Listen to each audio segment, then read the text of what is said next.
Hello and welcome to the Arise Beautiful podcast. I am your host, Anjanette Kroom. I am a licensed mental health counselor and a self-worth coach. Here at Arise Beautiful, we discuss 5 different topics. We talk about self, relationships, spirituality, service, and career/school. And so today I have a very special guest. I have my sister friend, Dr. T. So I'm going to give her the floor to allow herself the opportunity to introduce herself. Hi, everyone. I'm Dr. Tierra Watford, also known as Dr. T. I'm a licensed clinical social worker. I'm a private practice therapy owner. I'm a mom of a child with special needs and an advocate for mental health and autism. I love helping other people and just being a change agent that the world needs. Ooh, she said a mouthful. She is doing all the things. Like myself, we like to do all the things. And I think strong women. Yes, exactly. And here at Arise Beautiful, I always talk about self and how we shouldn't box ourselves into one little thing. There's so many things, so many different elements that make up who we are. And so, one of the reasons why I chose the topic of career/school is because a lot of people self-identify and define themselves through their careers and their career aspirations. And so for a lot of our lives, we're measuring our worth a lot of times for our grades and now like our career and all of that. And so again, I asked you on here because you're an example of so many things. Like you have a great career, but there's so many other parts of you that come together to become the beautiful being that you are. So yeah, like myself, I'm a baker, I'm a therapist, I'm a mom, I'm doing all this good stuff. Yes. And so I want people to see that you're more than just your profession. And so we're going to get into it. We're going to start with the basics, right? So what would you say your area or areas of expertise would be? My areas of I would say what I really like the ideal clients I enjoy working with is young adults who are going through that transitional phase, who are finishing college, trying to start their careers, trying to figure it out, like helping them and guiding them to like let them know like, hey, you don't have to have it all figured out. It's okay to start, in one profession that doesn't work. Okay, let me either go back for a trade, go back to grad school, let me try something else, which is why I love our field, because we can work in different areas until we figure out which area works for us. So. Yes, I love that. I just remember going through that phase myself, like, okay, I just got this whole bachelor's degree and I don't even think I want to do that. I did it. We gotta figure it out. Yeah, I did it in high school when I got ready to go to college. Like in high school, I would have been a fashion designer. If you asked me, I would have been a fashion designer. I was going to LA. I was going to do the things. I ended up in North Carolina at a women's institution and did not take one single fashion design class at all. But you figured it out. We're turning it into. Yes, we're designing lives now, so that's even better than fashion. Exactly. And my undergrad degree was actually in international studies. Oh wow! I was going to be a diplomat. I was going to go into the foreign service. So I went from fashion design to foreign service to got my master's in mental health counseling. Like we did a whole But you found your fit, so that's what. Yes, we're still figuring it out. Exactly. I love that. Okay, so what made you get into this work and kind of specifically this population? I will say like growing up in a rural community, there wasn't that many people that looked like us who could help. And by us, I mean like African American women. So like trying to be that voice for minorities, you know, for them to work on like the stigma associated with mental health, trying to break that and letting people know like it's okay to not be okay, trying to be as relatable as I can be to my clients to make them feel comfortable with, you know, pouring out their life stories. So that's my main purpose and what drove me to the field of mental health. Okay. And so how are people responding to your service? Great. Like I had a client who shared, you know, they felt safe and comfortable with, you know, expressing their life story with me in like their darkest moments because they felt that I was relatable. That there is the push that's needed to help break that stigma. Mm-hmm. Yeah, I love that. So at Arise Beautiful, again, the main pillar that I like to always come back to is self, and how just showing up as ourselves, right? Showing up as the beautiful Black woman from a rural community in your community, doing what you have been called to do. Like that, there's so much power in just showing up in these spaces where where we're not represented, you know. And so, you know, again, I go back to this demonstration of self, like your interest, your being, who you are is going to benefit somebody. And it's needed. So tell me a little bit about your education/career journey. Okay. Well, I received my bachelor's in social work from Elizabeth City State University. I received my master's in, of course, you know, I'm a social worker all across the board from Federal State University. I just received my doctorate in social work from Capella. I'm licensed in North Carolina and in Virginia. I currently practice in Virginia only. I enjoy it. Yeah, that's my educational journey. Okay. And so, you know, especially as Black people, you know, we're told that education is very important and it's kind of like the key to getting ahead in society and in today's world. So tell me about your relationship with education.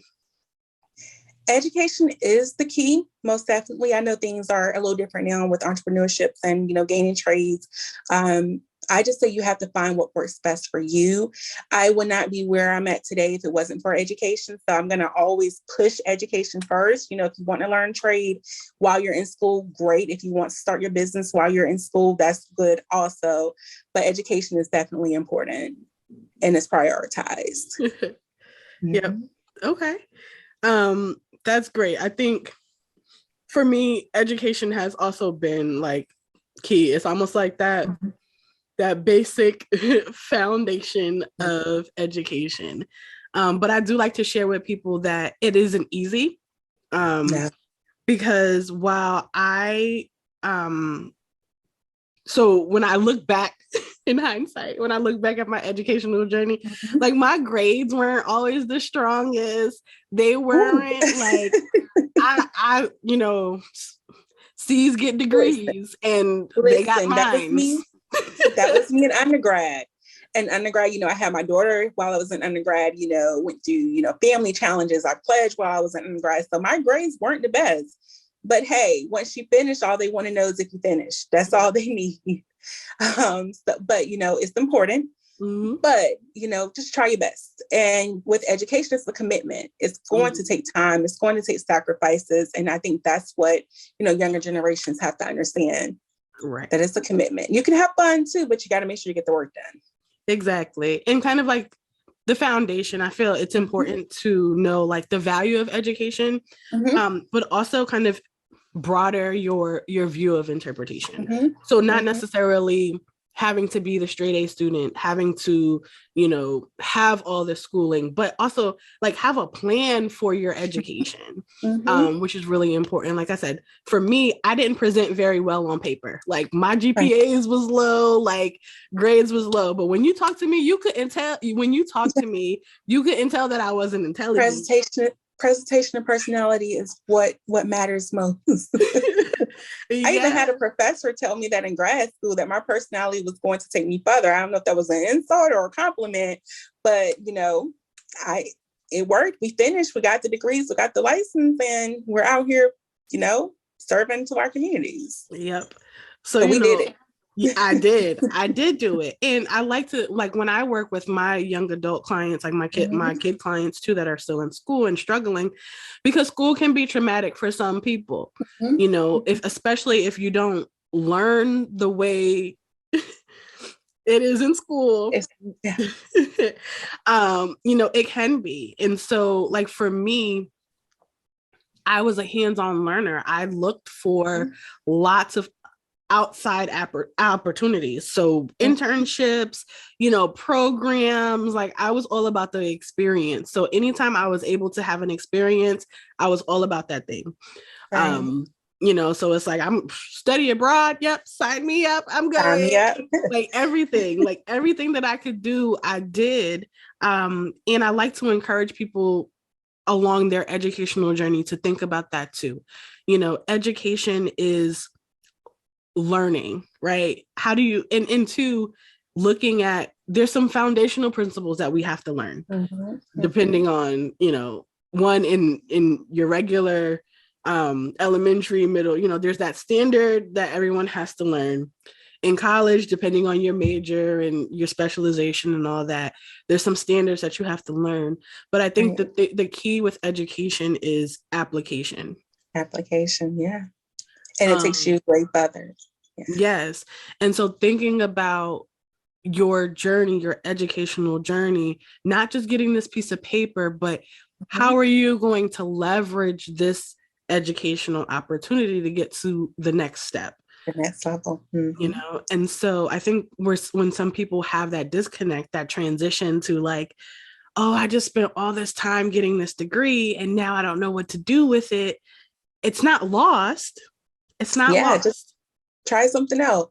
Yeah. And then at the end, it works for you. It can become the most beautiful thing, right? You could be I'm telling you, you could be anything you want to be. I mean, it's true. It really is. You could be anything that you want to be if you can creatively come up with that thing.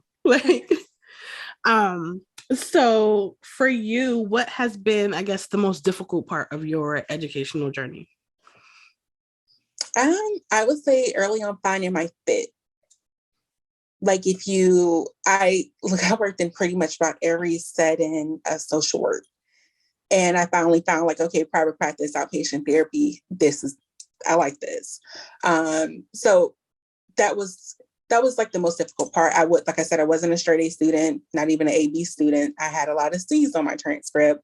But again, I did internships. I volunteered at the hospital. I volunteered, like at behavioral health schools and things of that nature. Just, seeing like, is this worth it before you actually, do it, participate in like social clubs, get to know your professors and, listen to their stories and, their experiences and things of that nature and just get in tune with it. Yes, I like that. I've worked in a lot of different settings too. And sometimes like you can see it when you get into a setting and it's not for you. You already making your exit plan. Yes. But a lot of people almost get stuck there sometimes because they feel like, because this isn't working, then there's something wrong with me, or, I'm just not smart enough. I'm not skilled enough for this. But like you said, it's just not for you.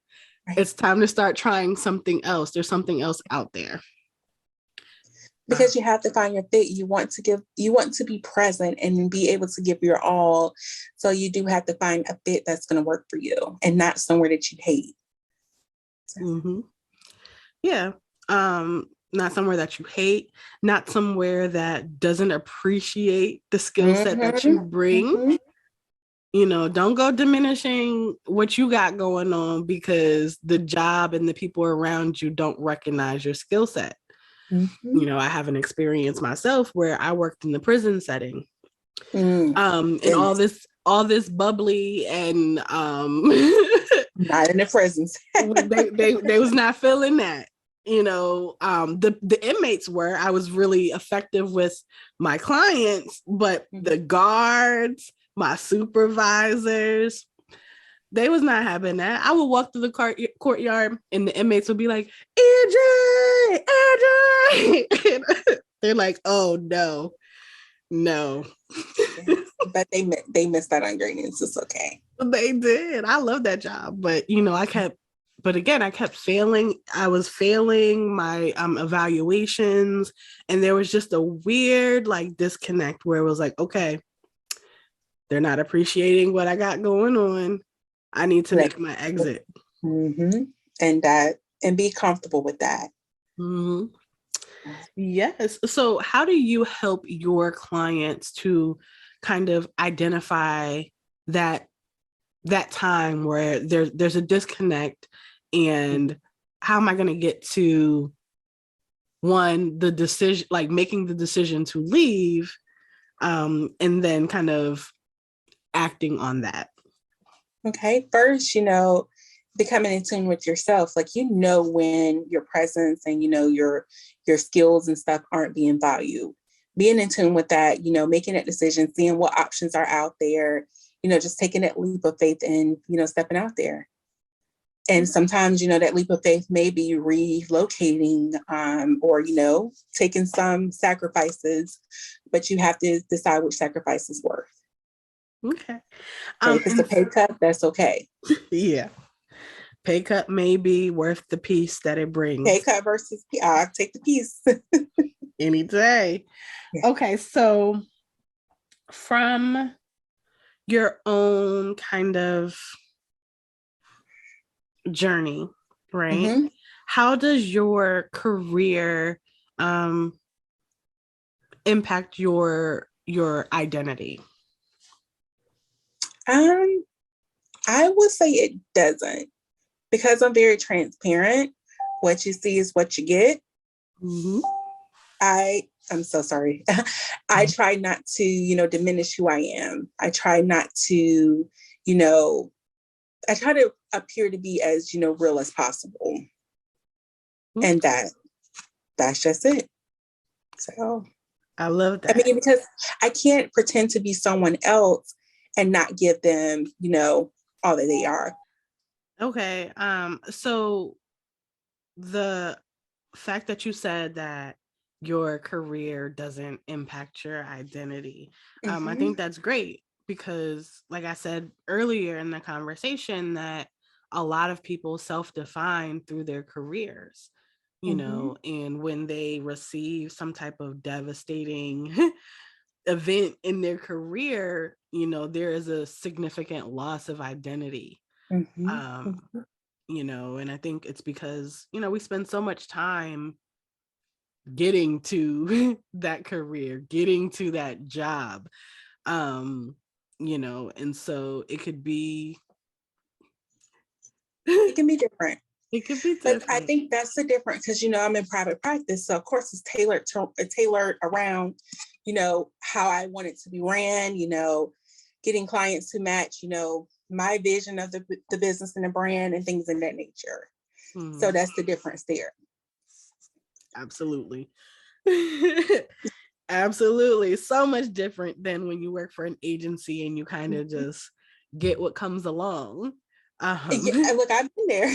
That built the foundation, though. It did. Yeah. It lets you know how you want your things to be ran and how you don't want them to be ran. Yes. So I like that. And, every step of the journey, figuring out who you are in the mm-hmm. process and, mm-hmm. and what's good for you. And mm-hmm. so, a lot of times people don't realize it, but it takes some time. It takes decades almost to weed out what we're not, so that we can get to the core of who we are. Mm-hmm. And so trying something, having a job or a career and getting there and being like, this is not it. Nope. That's okay. And I tell people, if you stay too long, that's when it begins to erode away Mm-hmm. who you are and in the core of the skills and things that you have. And so being able to recognize more quickly when things aren't a good fit. So if you can identify some signs that something isn't a good fit, what would you say they would be? The not wanting to go there. Like if you're dreading going to work, that's the number one sign. You should enjoy, I know some days you don't want to go to work. I mean, who does? I don't care what you do. But if it's like a dreading things, or if you feel like you have to, engage in certain things just to go to work, then it's definitely time for that shift. Mm-hmm. If you're noticing that you're starting to bring your challenges at work home and it's impacting your family, it's time to make that shift. Right. So those are like the two important things to consider. Mm. Yeah, I think that's really important. Yeah, that dreadful feeling, like Mm-hmm. that's that unneeded stress that you don't need to carry around. And I do recognize that some people Mm-hmm. have to work out of necessity.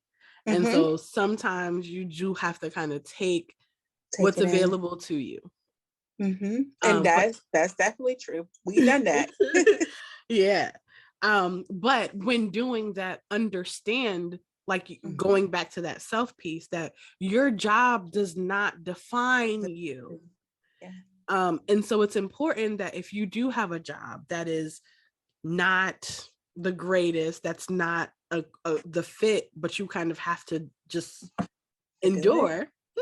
Mm-hmm. You Mm-hmm. have to make sure that you have other things in your life, other pieces that you can Mm-hmm. plug in to. And then you can connect to take your mind off of the negative impact that your job have on you, and then work on your exit plan. Like, okay, I may not be able to quit in 2 weeks, but okay, I'm giving myself 6 months to a year, whether I need to go and get a certification, get another degree, like find a plan that can take you out that situation. That part, yes, so Because I important. stayed in a job for, some time to build up a caseload for my private practice. Mm-hmm. So that's okay. If you got to build your new foundation, then make your transition. You don't have to quit immediately, but work on your exit plan. Yes, exactly. I always tell people about having an exit plan, Mm-hmm. and not only an exit plan, but even if you do get a job that Mm-hmm. you enjoy doing, it's still Always have a plan. important to have a plan of, okay, Mm-hmm. what's next? What's the Mm-hmm. next? Because there's going to come a time where that is going to get stale and old. And And it's you want no, something else. Mm-hmm. yeah, Just like for you, for instance, like you have mental health, but we also have, our baking career, having, and that's so important to have like something else to do. Like if you become burnout with mental health, like, okay, I can bake and, expand there. I have a close well, we went to high school together. She's a therapist as well, but she actually started her career, as a party decorator, making treats and things of that nature. Now she has like a sweet fruit food truck. Having those other things that you can do that you enjoy doing that can, bring revenue, but you actually have like that emergency backup plan. exactly. Exactly. And two, what, even if entrepreneurship isn't your thing, like even in your job, you get to this job, you don't want to be Mm-hmm. stagnant. Look, okay, who's in what positions of authority? Right. Who do I need to align myself with in this And office? learn from them too, so that you can, if they happen to transition out or if they retire or whatever, you can apply for those positions. They can put you in positions that you may not even think you qualify for, but guess what? Never become complacent. And I Yeah. think that's the term. We can't become complacent. Mm-hmm. Uh, Yeah. And that's strategy, being strategic in life, mhm. being intentional in life is a message that is really important that I like to talk about with my clients, because every opportunity can be leveraged. Every opportunity is a learning opportunity. Every encounter that you have with someone is a learning opportunity. So you can always look at that and reflect, like, okay, how can I use this interaction? How can I use this to kind of get to where I'm going? Mhm. But the core of that is back to self, knowing what you True. want, Yeah. taking the time to realize this isn't for me, this is going well. Like you have to have that moment of reflection in what you're doing. Mm-hmm. And it's needed. It truly is. Yeah, yes. Okay, so this is like my last kind of interviewee question, Okay. but in your journey, what was one of the most important or impactful lessons that you've learned? I would say definitely my worth. Like it was a time where I took a position because I needed a position and they paid me like ridiculously low for a licensed clinician. So a colleague of mine, she was like, Tiara, you should not be working as a fully licensed clinician making that much. She was like, you need to advocate for yourself. And as like all that you do, just put it out there and see what they say. So I threatened to leave and got offered $14 more an hour. Oh, okay. Exactly. So, and $14 more an hour is a lot. I don't care what anyone say, that's a lot. Yes. So, and it took that realization, like, okay, you got to be comfortable with doing that. If you would have never said anything, if you would have never brought it to their attention, or if you weren't threatening to leave, you would have still been content with, the base pay. So just standing up for myself, knowing my worth, knowing what I deserve, and going after that. That was like my most valuable lesson within my career so far. That's a big one. That's huge. Mm-hmm. That's huge. And again, going back to that self-reflection piece, like taking the time, because sometimes, you go to work, you do your thing, you get into your groove, you know that this is what I'm doing, this is how I work. But you got to reflect back to, like, I do a lot. Like, I'm doing this, I'm doing that, I'm doing this, I'm doing that. Wait, let me remind myself. Let me look at my job description. And then not only what we're doing, we went through like undergrad, grad, clinical supervision, CEUs. Yes. It takes a lot to uphold these licensures. So yeah. You have to work. And that was like one of the most valuable lessons within my career. So far. I'm pretty sure there's more to come as we're growing. Yes, absolutely. Taking the time to know what you have to offer, what you're offering the place that you are, not being afraid to walk away when when it's not a fit for whatever reason. Right. Being confident to ask for what you need and advocate for yourself. But all of those things are really, really important. And so I always wrap up the podcast with the Arise Beautiful affirmations, because I believe that you have to speak positivity of yourself, right? And so Arise Beautiful, when I created it, it's like a command to self, right? Like you're telling your inner self, like, arise. Right. And so I'm going to ask you to come up with an affirmation in the category of career/school that starts with Arise Beautiful. Okay. Arise Beautiful. You can do anything that you want to do. The sky is not limited. You can go above the sky if you want to. Ooh, I like that. You could go above the sky. You can. You could be in space. Exactly. Yes. I love that. If you can dream it, you can do it. But thank you so much for being a guest. So let's shout you out. Tell us where we can find you. You can find me on Instagram at _Get Inspired with Tiara, and on Facebook at Dr. Tiara in Watford, LCSW. Yes. Okay. And thank you so much for asking me to do this. This was awesome. Yes, thank you so much for coming. If you liked the video, the interview, just go ahead and subscribe, like, leave a comment, share with your friends, get the word out. I love to have amazing guests come and just talk with me about, these different topics, and hopefully they're inspiring to you. So thank you for tuning into the Arise Beautiful podcast.